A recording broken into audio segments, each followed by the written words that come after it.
welcome to a bit of a strange Strictly Sega for today. Today I'm going to be telling you a little bit about my history in gaming, where it all started, where the fascination came from for me. I think you guys might find some of this interesting, find out where we're coming from on the angles of some of these games and exactly why we're sort of a little bit more fond of these older gaming systems. So let's get straight into it. I guess for me, the first gaming system I ever really saw and heard about and eventually owned was an Atari 2600. A system which I loved, and to this day I actually am thinking about jumping back on eBay and purchasing one. The sort of games I had on that were like River Raiders, which was a classic game, and playability wise I think even stacks up today.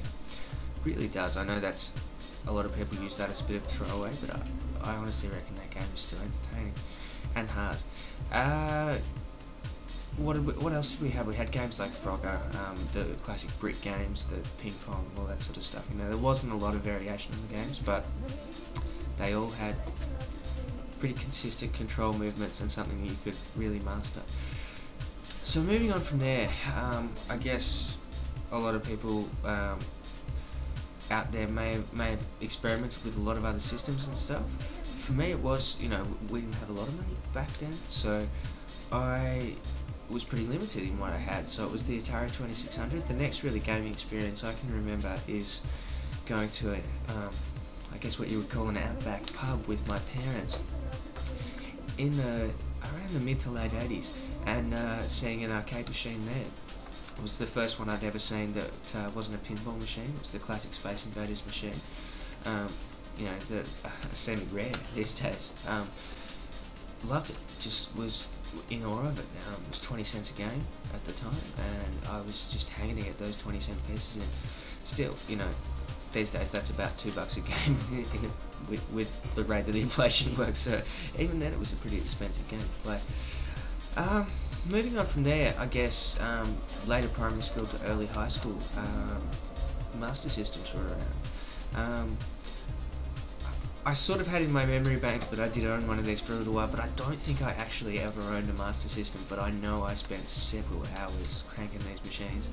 I think a lot of my friends had them, and it, back then it was just a really convenient excuse to head around to someone's house after school. Homework was never one of my big things. So, games on Master System that we went through, you know, it was the classics. It was the early Golden Axe, I think, that came out on the Master System, thinking back. This is just more of an off-the-cuff memory thing and things that have made an impression to me. I haven't done any research to do this, so yeah, really enjoyed that machine, but it wasn't until the Mega Drive 2 came out that gaming, the Mega Drive, and eventually the Mega Drive 2, which I owned both of, that's where gaming really, you know, took a hold of me as a person. I owned several games on that thing, everywhere from basketball games to, which were kind of my favourite. I remember NBA Jam on that thing. NBA Live, in fact, NBA Live, I think I played an entire season, entire 82-game basketball season on that thing, the full 12-minute quarters of the games. That's how obsessed I was with that game. Number of others. It was just a classic system. The problem with it was, though, back in the day, my dad gave me and my brother the system for Christmas. The thing was, we didn't live with my dad, we lived with my mum, and my dad wouldn't let me take the system back to my mum's house. I tell you what, we were always asking to go around to Dad's house. Yeah, like, you know, I think it kept mine and my dad's relationship going about another 5 years longer than it probably would have without that system around. But yeah, that's a story for another day. Anyway, so we eventually got Mega Drive 2 for the other house, so we could, you know, go in between with them all, and then one day we got home and the house was, you know, turned upside down. We'd been robbed, and all the games were gone, and the system was gone, and so we were left with one system at my dad's place with no games. But we did have an insurance check, and at the time, you know, we were pretty behind in these things. PlayStation had been out for quite a few years. There were no Mega Drives left for sale, and because of new for old insurance, we got to upgrade to a PlayStation. Pretty sweet deal. So we grabbed a PlayStation, at first, I don't think I owned a game for about a year and a half, 2 years. Demo discs and rentals was all you did back then. You know, it was great. Used to be able to not only rent the systems, but you could rent all of the games there, and it was just really easy. And you know, I never rented movies. I think from the day that I got a PlayStation, I have never rented a video since. You know, like that was all I used to do. And the games that really took me on that demo-wise initially was things like Wipeout and Tony Hawk, which was just fantastic. That Tony Hawk demo was just brilliant. The one in the warehouse, I'm sure a lot of you know it. And the phone's ringing. See, the thing about this is even though the phone's ringing, I'm at Chuck's place. Chuck's at work. There's no point in me answering the phone. So I'm just going to sit here and let it ring. As annoying as it is.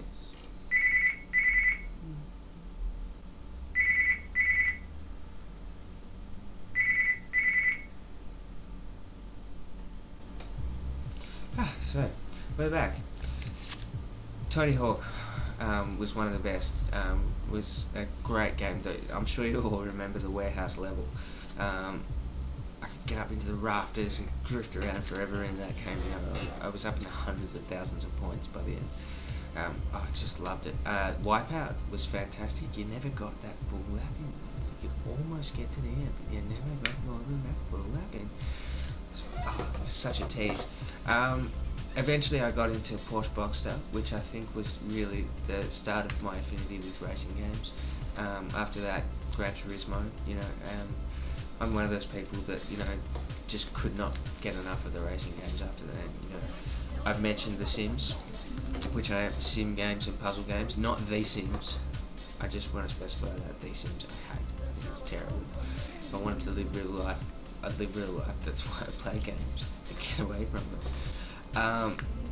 Driving games are just it for me. Gran Turismo, I think, is one of the most fantastic games ever made, and I've just about finished every version that's been made so far, and can't wait for the new versions that are going to come out. I, in fact, then after the PlayStation, purchased a PlayStation 2 for that very reason, to buy the most, at the time, recent Gran Turismo, and it's a game that I don't think anyone can really say they've finished on A-Spec mode, because you would have had to have actually sat there and done those 24-hour races, and either you don't care about your PlayStation, you just pause, left it sitting there and on pause, which just means you're torturing your machines, or yeah, you did it on B-Spec mode, which I think just about everyone did, and I'll accept it.